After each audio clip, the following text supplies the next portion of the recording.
বন্ধুরা বিয়ে করার আগে সাবধান হয়ে যাও। কেন বলছি সেই ভিডিওটা দেখলেই বুঝতে পারবে। তো দেখো। বেরোবো না ওর সাথে, ভালো লাগছে না শরীরটা আমার। হয়তো তোমার সাথে বেরোচ্ছে, আমি ওকে তাই বলেছি যে আমার শরীরটা ভালো নেই। ফোন করে করবে। ওই চুপ করে তুমি মুখটা বন্ধ রাখো, কথা বলে নি মুখটা। আর এই হ্যালো, হ্যাঁ, আরে এই তো রাতে হাঁটছি রে, শরীরটা ভালো নেই।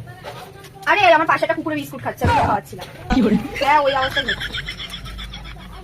আরে হ্যাঁ কুকুরটাই খাচ্ছে। হ্যাঁ ঠিক আছে। গরম লাগছে প্রচন্ড, ভালো লাগছে না, একটুখানি হাঁটি। ঠিক আছে পরে ফোন করবো। কতবার বলেছিলাম আমাকে চুপ করতে পারো না? কানের কাছে এসে বিস্কুট খাওয়া লাগে? আমি তো শুনছিলাম কি বলছিল। কি বলছিল সেটা পরে শোনা যেত না? এখানে এসে বিস্কুট কি? তবে হ্যাঁ বন্ধুরা, এই ভিডিওটা একদম বাস্তব ছিল, ঠিক আছে? এটা কোনো ইচ্ছা করে বানানো নয়। তাই বলছি বন্ধুরা, একটু সাবধানে বিয়ে করবেন। আর ভিডিওটা ভালো লাগলে একটা লাইক দিয়ে চ্যানেলটা সাবস্ক্রাইব করে আমাদের সঙ্গে থাকবেন। ধন্যবাদ।